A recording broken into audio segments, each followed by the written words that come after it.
her expression hesitant yet determined. It was Karen, the woman from the flight. Marcus felt his heart skip a beat, memories of their confrontation flooding back. He hadn't anticipated ever seeing her again, much less in a setting like this. But there she was, her gaze meeting his with a mixture of hesitation and remorse. She approached slowly, her steps measured, as though she were unsure of her own place in this space. "Mr. Johnson," she began, her voice soft but filled with a quiet urgency. I wanted to speak with you, if you're willing to listen." Marcus regarded her, feeling a blend of curiosity and caution. Part of him wanted to walk away, to leave their last interaction in the past. But another part of him, the part that had committed himself to understanding and bridging divides, urged him to stay. He nodded, motioning for her to join him in a quieter corner of the room. As they stood together, Karen hesitated, her eyes fixed on the floor before she looked up at him.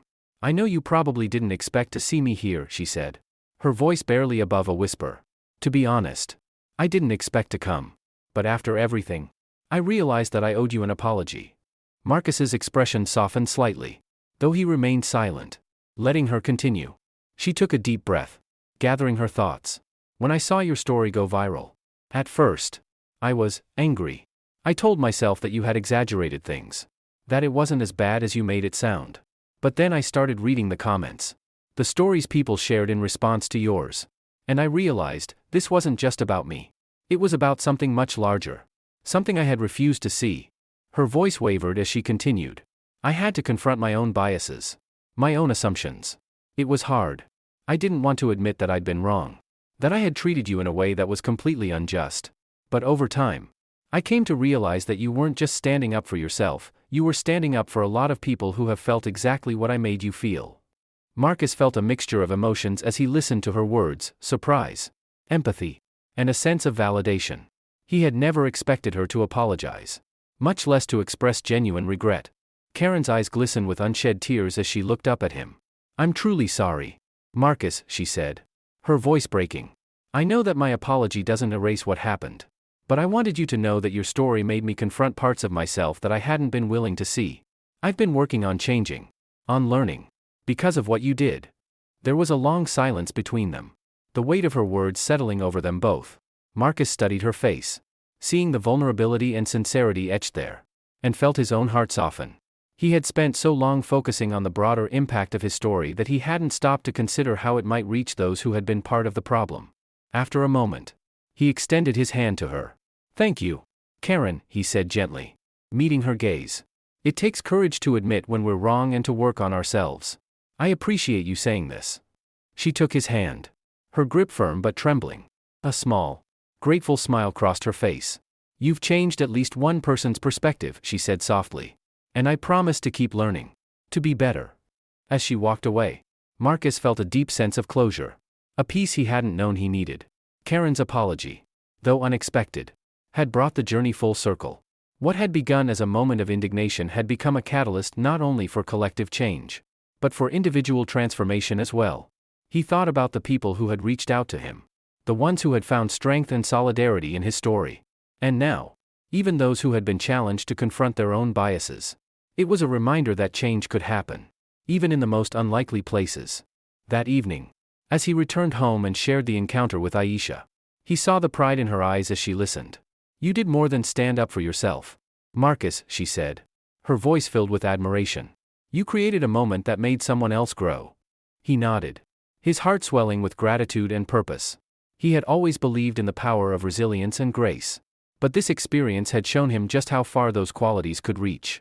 The journey he had started was about more than just representation or fairness, it was about inspiring growth, fostering empathy, and creating a world where dignity and respect weren't reserved for some, but extended to all. In the weeks that followed, Marcus continued his work, leading his task force, speaking at events, and working with his team to implement new diversity initiatives. Each step felt like a piece of a larger puzzle, one that was slowly but surely shifting the landscape around him. And while he knew the road ahead would still hold its challenges, he felt ready, his resolve stronger than ever. Karen's apology had reminded him that change, while difficult, was possible. It reaffirmed his commitment to keep pushing forward, to keep building bridges and speaking truth, even when it was uncomfortable. As he sat down one evening to prepare his next speech, Marcus felt a calm resolve settle over him. His story, once a single voice in a vast world, had become a chorus. And he was no longer just an executive. No longer just a lone advocate. He was part of a movement. A force for change that extended far beyond the confines of a single plane ride. With renewed determination, he opened his laptop and began to write, his fingers flying over the keyboard. Each word a testament to his journey, his resilience, and his unwavering belief in the power of dignity. He knew the impact of his work would continue to ripple outward, touching lives in ways he could never fully see. And as he crafted his closing lines, he knew exactly what he wanted to say. True change doesn't come from one moment, it comes from the moments that follow. The quiet decisions to be better, to see beyond ourselves, to build a world where everyone, no matter who they are, feels they belong. The journey was far from over, but for the first time, Marcus felt the clarity of his purpose like a guiding light, illuminating a path forward, a path that, together, they would all walk. In the months following the apology from Karen and the continued success of his diversity task force, Marcus's life had taken on a new rhythm. Each day was filled with purpose, a balance of meetings, public speaking events, and one-on-one sessions with employees who wanted to share their ideas or personal experiences with him. The conversations were raw and honest, and they reaffirmed his belief in the power of open dialogue. But more than anything, Marcus had discovered a new passion that had emerged naturally from his journey: mentorship. One morning, as he reviewed his packed calendar, his assistant knocked on the door, her expression warm. "Marcus, there's someone here to see you," she said. "He's one of our interns, and he's requested a few minutes of your time. He says he just wants to introduce himself." Marcus smiled, nodding for her to send the young man in. Over the past few months, interns had frequently reached out to him, inspired by his story and eager to learn from his experiences. He enjoyed meeting them. He saw in their young faces a mix of eagerness and uncertainty, a reminder of the days when he, too, had been navigating the uncharted waters of corporate life. The young man entered, his posture slightly tense, his eyes wide with excitement and nerves. "Mr. Johnson," he said, extending a hand. "Thank you for taking the time to meet with me. I'm Jalen, and I've been following your work on the task force. It's really inspiring." Marcus shook his hand, gesturing for him to sit. "It's great to meet you, Jalen," he replied warmly. "And please, call me Marcus. I'm glad you reached out. What's on your mind?" Jalen took a breath, steadying himself. "I just wanted to say how much your story has meant to me. I'm the first in my family to go to college, and this internship is a big deal for me. But sometimes I feel like I don't belong, like I'm out of place. Seeing you here, knowing you've faced similar struggles, gives me hope that maybe I do belong here after all." Marcus felt a pang of empathy, recognizing the familiar feeling of imposter syndrome. That quiet shadow of self-doubt that so often loomed over young professionals from underrepresented backgrounds. "Jalen, I know exactly what you mean," Marcus replied. "I spent years feeling like I had to prove myself, to convince people that I deserved to be in the room. But the truth is, you wouldn't be here if you didn't belong. You're here because you have something valuable to offer." Jalen nodded, absorbing the words, his eyes reflecting a quiet determination. "Thank you, Marcus. I guess I just needed to hear that." They talked for nearly an hour, Marcus sharing stories from his early career, moments of self-doubt, and the quiet resilience that had carried him through. As Jalen listened, his initial nerves faded, replaced by a genuine sense of connection. By the end of their conversation, Marcus offered a piece of advice he wished someone had given him at that age. "Remember, Jalen," he said, "the journey isn't always easy, and there will be days when you question your place. But every challenge is an opportunity to grow, to prove to yourself, not to others, that you're capable. Keep pushing forward, and one day, you'll be the one inspiring others." After Jalen left, Marcus felt a sense of fulfillment that was different from anything he had experienced before. Mentorship had become a part of his legacy, a way to reach beyond his own accomplishments and invest in the next generation. He decided to formalize it, creating a mentorship program within his company designed specifically to support young professionals from diverse backgrounds. The program would pair them with senior leaders across departments, providing guidance, support, and a sense of belonging in an industry that often felt inaccessible. The program quickly gained traction, and soon Marcus was receiving applications from interns and junior employees alike, all eager to be part of something meaningful. As the weeks went on, he held regular meetings with the ments, creating a space where they could voice their concerns, share their dreams, and build a network of allies. One day, as he reviewed progress reports from the mentorship program, Marcus received an unexpected email from a young man named Elijah, a recent graduate who had just joined the program. His message was brief but heartfelt. Dear Marcus, I wanted to reach out and thank you. I came into this job unsure of myself. But through this program, I found a sense of purpose I didn't know I needed. You've shown me that success is not just about what you achieve, but about what you give back. I hope to one day pay it forward. Just like you have. Marcus read the message twice, feeling the weight of Elijah's words settle over him. For so many years, he had chased success, driven by the need to prove himself, to break through the barriers that had held him back. But now, he realized, his success was about more than personal milestones. It was about creating a legacy, a path that others could follow, a road that would be a little smoother for those who came after him. One afternoon, as he prepared for a company-wide presentation on the mentorship program, he found himself reflecting on his father's legacy, the lessons that had shaped him. His father, a civil rights activist, had always said that true progress was about paving the way for others, not just for oneself. And now, standing in front of his colleagues, Marcus understood the depth of those words.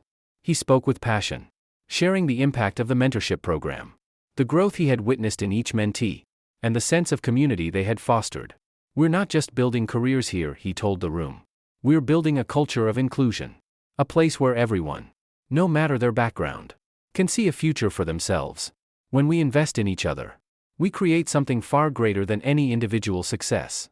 The presentation was met with enthusiastic applause, and as Marcus stepped off the stage, he was approached by the CEO, who had been listening from the back of the room.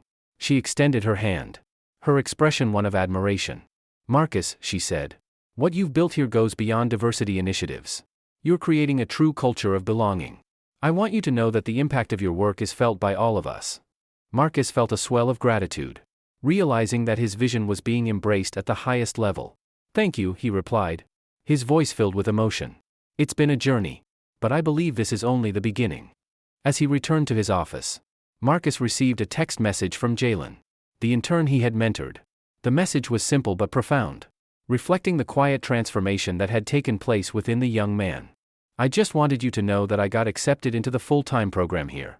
Thank you for believing in me when I didn't believe in myself. Marcus smiled, feeling a warmth that went beyond pride.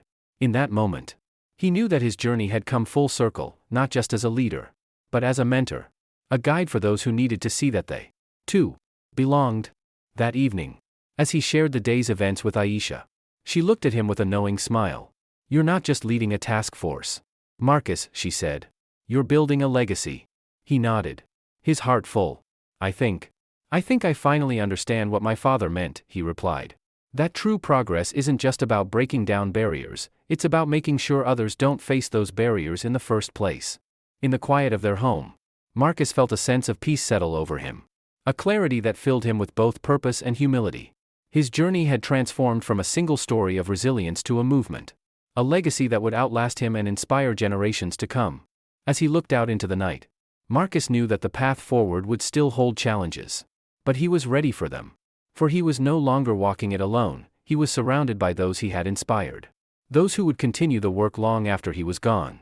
And as he closed his eyes, Marcus felt the quiet assurance that he was exactly where he was meant to be, a leader, a mentor, a man whose legacy was just beginning to unfold.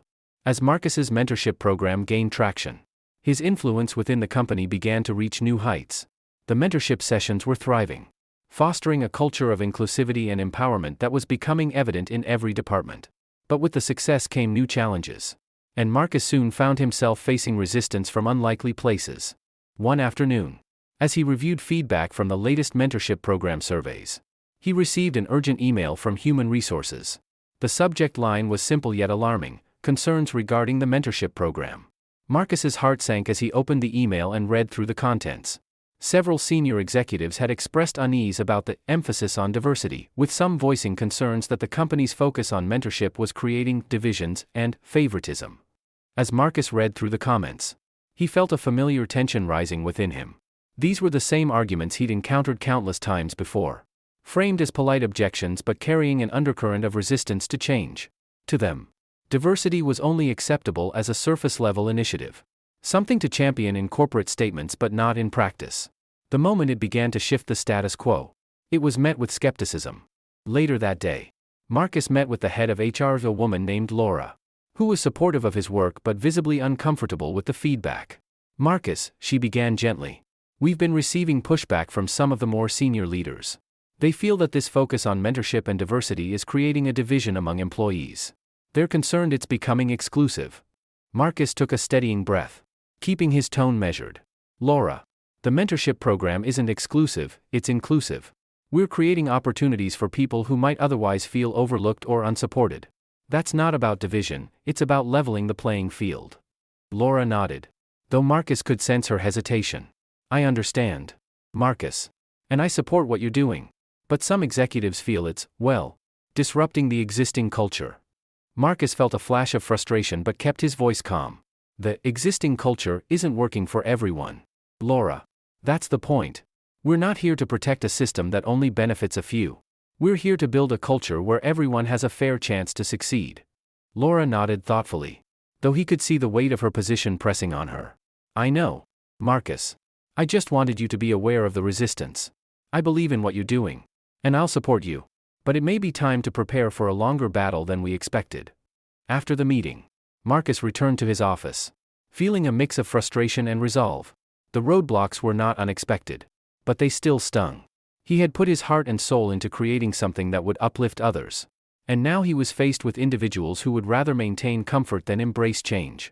That evening, as he shared the news with Aisha, she listened with a supportive but thoughtful expression. "You know," she said, her voice steady, "this resistance just means you're making a real impact. Change is uncomfortable, Marcus, and the people who benefit from the old ways will always push back." Her words resonated with him, reminding him of why he had started this journey in the first place. He knew that pushing for real change was never easy, and every step forward would invite opposition. But he was prepared to keep fighting, no matter how many doors he had to push open. The following week, Marcus organized a meeting with the mentorship participants, gathering them in a spacious conference room. The atmosphere was charged with a mix of excitement and uncertainty. The men sensing the challenges Marcus was facing but looking to him for reassurance. He stood at the front of the room, scanning the faces of young professionals who had become part of his legacy. Jalen, the young intern who had first inspired him to formalize the program, sat near the front, his expression one of quiet support. "I want to be honest with all of you," Marcus began, his voice calm but resolute. "We're facing some resistance to this program. There are people who feel that our focus on diversity and mentorship is disruptive. But I want you all to know that I believe in this mission. And I believe in each of you. This isn't just about the program, it's about building a culture of inclusion and respect." The room fell silent, each mentee processing his words with varying expressions of concern and resolve. Then Jalen raised his hand, his gaze steady as he spoke. "Marcus, I think I speak for all of us when I say that we're with you. This program has changed my life. It's given me a sense of purpose, a belief that I belong here. And if there's resistance, well, maybe it means we're doing something right." A murmur of agreement spread through the room, and Marcus felt a wave of pride swell within him.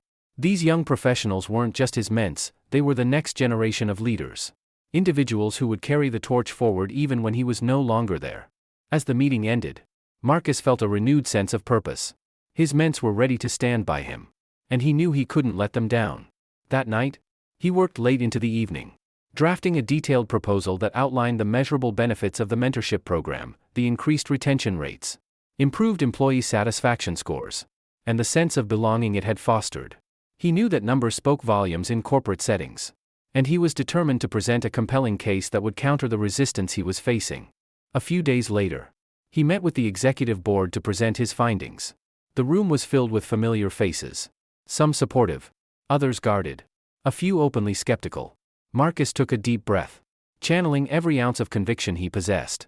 He began by sharing testimonials from mentors, their words capturing the impact the program had on their careers and their sense of self-worth. He followed with data that highlighted the tangible benefits, the ways in which mentorship had strengthened the company's culture and improved overall employee morale. As he spoke, he saw expressions shift around the table.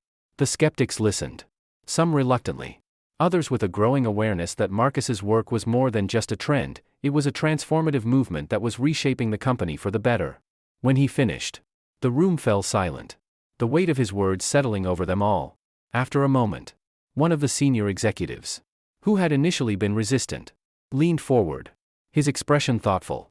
"Marcus, I'll admit I was skeptical about all of this," he said, his tone surprisingly open.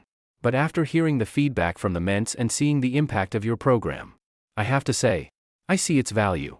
I think we all do." The acknowledgement was unexpected, but it marked a turning point. Marcus felt a surge of relief, knowing that his work was finally being recognized on a broader scale. The resistance hadn't vanished, but it had softened, and he knew that he had gained a significant victory. Later that evening, as he left the office, Marcus felt a sense of peace settle over him. The path ahead would still have its challenges, but he was ready for them. His ments, his colleagues, and even the skeptics were part of a journey that was far from over. A journey that he would continue to lead with resilience and vision. At home, Aisha greeted him with a knowing smile. "How did it go?" she asked, her voice filled with warmth. He smiled, pulling her into a hug. "It went better than I expected," he said softly. "They're starting to see the impact of what we're building. It's small, but it's progress." She nodded, resting her head on his shoulder. "You're doing something incredible, Marcus. You're changing lives." As he held her, Marcus knew that she was right. His journey had become more than a fight for inclusion, it was a fight for understanding, for empathy, for a world where people from every background felt valued and respected. And as he looked out at the night sky, he knew that this was just the beginning. With renewed strength, he resolved to keep moving forward, to push for change with every step, knowing that the legacy he was building would reach far beyond his own lifetime, inspiring others to dream, to grow, and to believe in their own worth. The journey was far from over, but as he looked toward the future, he saw a path illuminated by purpose, a legacy that would continue to grow, carrying with it the hopes of everyone who believed in a more just and inclusive world. The success of the mentorship program within Marcus's company had grown beyond his wildest expectations. Word spread quickly, and soon other companies began reaching out, interested in implementing similar programs. Leaders from various industries requested Marcus to share insights on building an inclusive culture, and his inbox was flooded with invitations to speak at conferences and panels across the country. One morning, as Marcus sifted through his emails, he noticed a message from a high-ranking official within the Department of Labor. He read it twice, barely believing the words. They were launching a new national initiative to promote diversity, equity, and inclusion across corporate America and had asked Marcus to join as a key advisor. His experience, leadership, and success with the mentorship program had caught their attention, and they wanted him to help shape the future of workplace inclusivity on a national level. Marcus sat back in his chair, processing the significance of this opportunity. He dedicated his life to advancing his career and making a difference within his company. But this invitation was a chance to create change on a far larger scale. This was more than a professional achievement, it was a calling. An opportunity to ensure that his legacy would extend well beyond the walls of his own organization. Excited but slightly overwhelmed, Marcus shared the news with Aisha that evening. Her eyes lit up with pride as he explained the details, and she wrapped him in a tight embrace. "This is incredible, Marcus," she exclaimed. "You're not just changing one company, you're setting a new standard for everyone. Imagine how many lives you could impact." He nodded, feeling the weight of the moment. "It's exciting, but it's also daunting," he admitted. "This isn't just a speaking engagement. It's a real commitment to change a system that's been resistant for so long." Aisha smiled, her gaze unwavering. "You're exactly the person they need, Marcus. You've already proven that change is possible, and now you can make it happen on a national scale."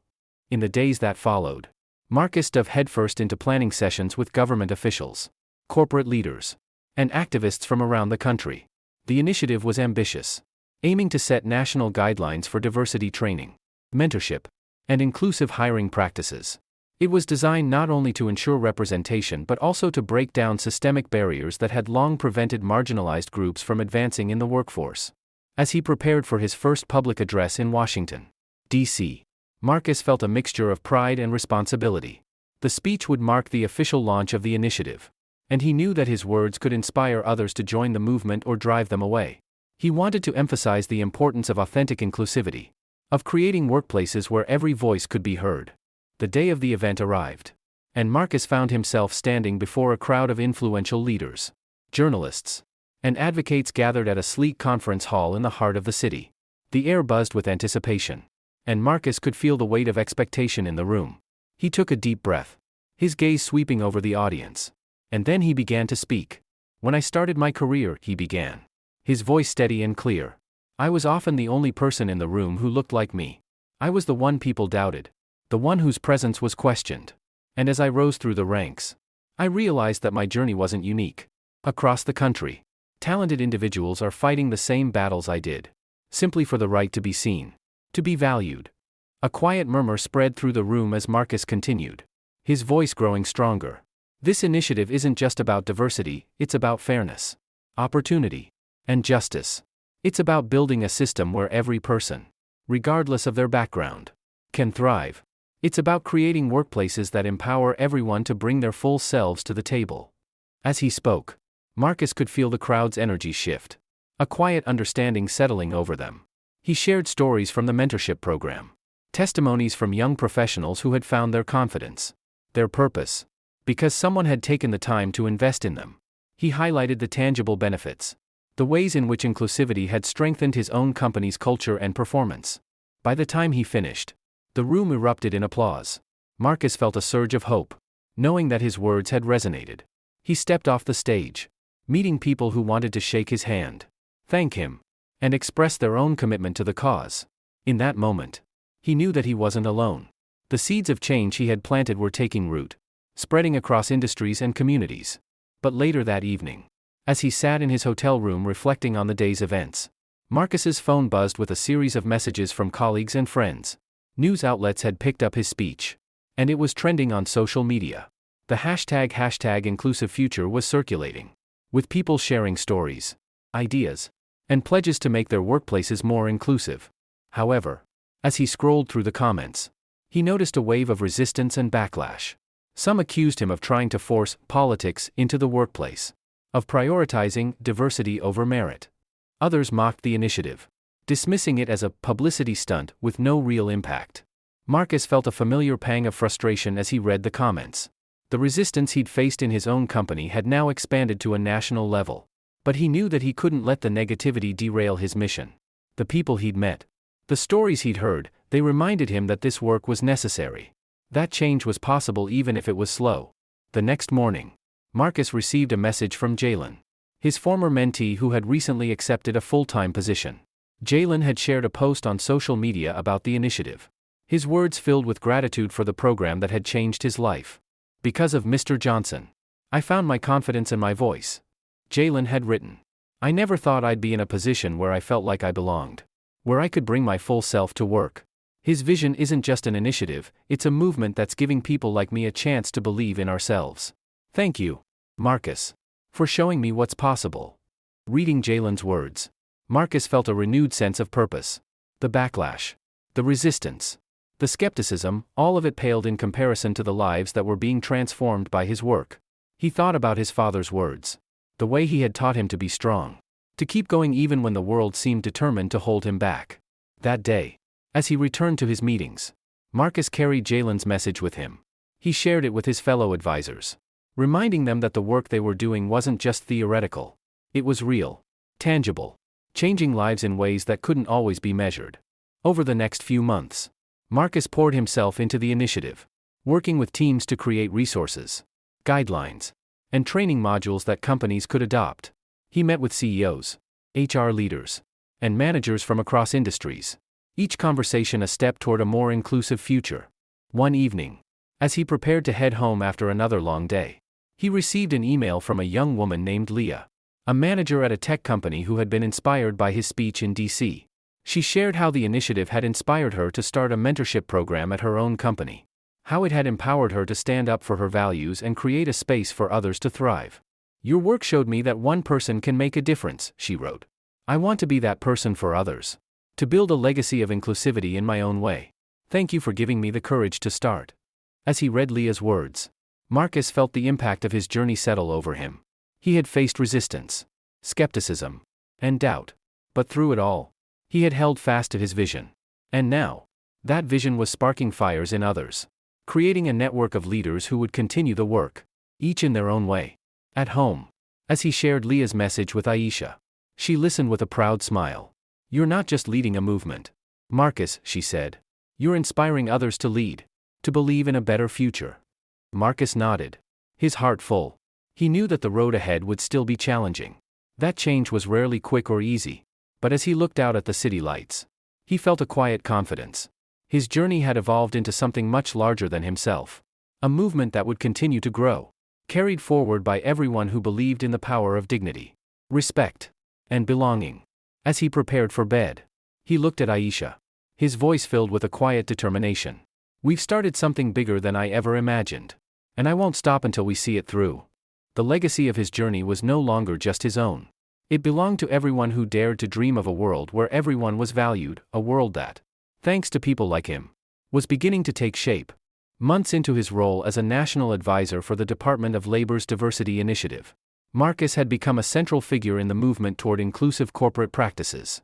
His schedule was packed with high-profile meetings, panels, and workshops where he advocated for systemic changes, championing policies that went beyond surface-level diversity. But while Marcus was proud of the momentum he'd helped create, he couldn't ignore the steady undercurrent of opposition. The backlash was louder than ever, with critics labeling the initiative as divisive and unnecessary. Some industry leaders accused him of being overly idealistic, claiming that his initiatives would disrupt business as usual and even hinder progress.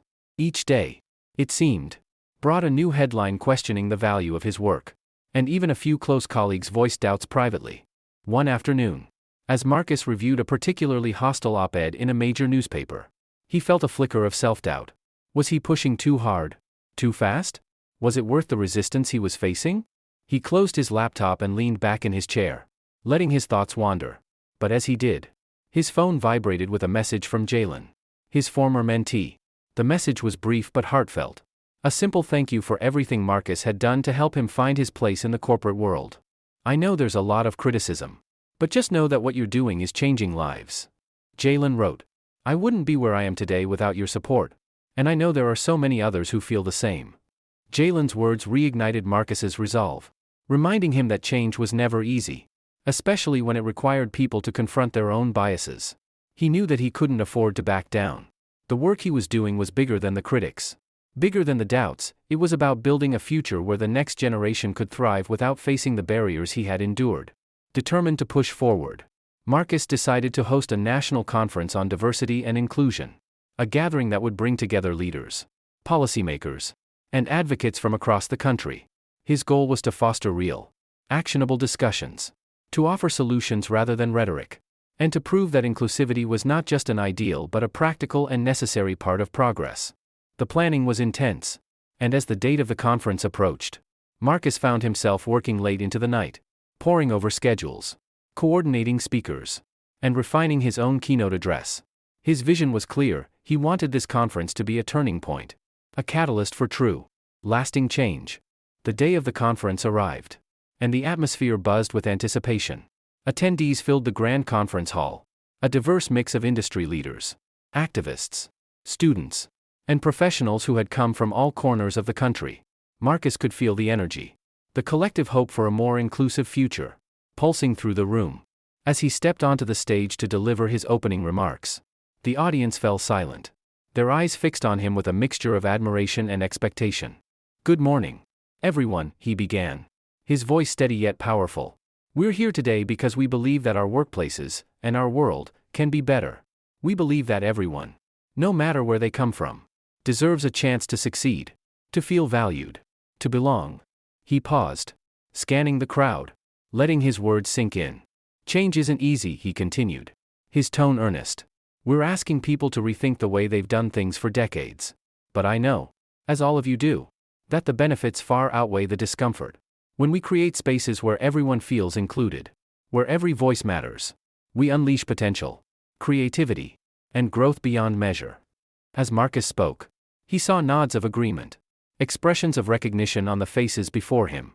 He shared stories from the mentorship program, the impact it had made on young professionals who had once felt invisible. He talked about the importance of empathy, of listening, of choosing progress over comfort. By the time he finished, the room erupted into applause, a standing ovation that reverberated through the hall. Marcus felt a swell of pride and gratitude, knowing that his words had resonated, that his vision was shared by the many who had gathered. But as he stepped off the stage, He noticed a familiar face in the crowd, Karen. The woman from his flight who had once questioned his right to be in first class. She had been following his work since their encounter, attending his events, and even reaching out to him personally with messages of support and questions on how to do better. "Marcus," she said, approaching him with a genuine smile. "I can't tell you how much your work has changed my life. I've been working to understand my own biases, to challenge the assumptions I never even realized I had. And now, I'm bringing that perspective to my own company, trying to make it a more inclusive place." Her words were a profound reminder of the ripple effect his story had created. The countless lives touched, the minds opened. Marcus felt a deep sense of fulfillment, a validation that every challenge, every moment of doubt, had been worth it. As the conference continued, Marcus participated in panel discussions, listening to the experiences and insights of leaders from various industries. He was inspired by their stories, their determination to create workplaces that fostered belonging. They shared challenges and solutions, learned from each other, and forged connections that would extend beyond the conference walls. That evening, as the event wound down, Marcus stood on the stage once more to close the conference. He looked out at the crowd, a sea of faces filled with hope, resilience, and commitment. "We've made incredible strides today," he said, his voice filled with emotion. "But our work is far from over. This is only the beginning. Change happens one person, one company, one decision at a time. Let's keep pushing, keep questioning, keep building a world where everyone, no matter who they are, feels they belong." The applause was thunderous, the collective determination in the room palpable. Marcus knew that this moment would be a defining one, not just for himself but for everyone who had joined him on this journey.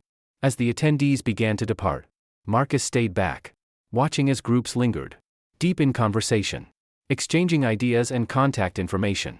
He felt a surge of hope, knowing that the movement he had helped spark was now out of his hands, carried forward by those who believed in it as deeply as he did. Back in his hotel room, Marcus sat quietly, reflecting on the day.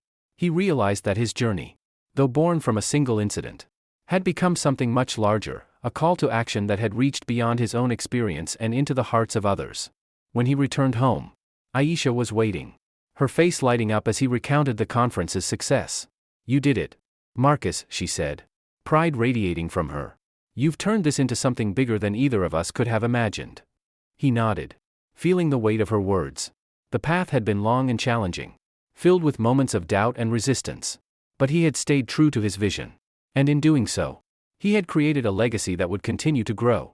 A movement that would carry on in boardrooms, classrooms, and communities across the country. That night, as he lay awake, Marcus felt a profound peace settle over him.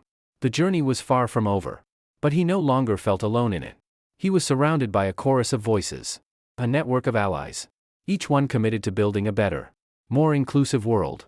And as he drifted to sleep, Marcus knew that he was exactly where he was meant to be, on a path that would inspire others long after he was gone.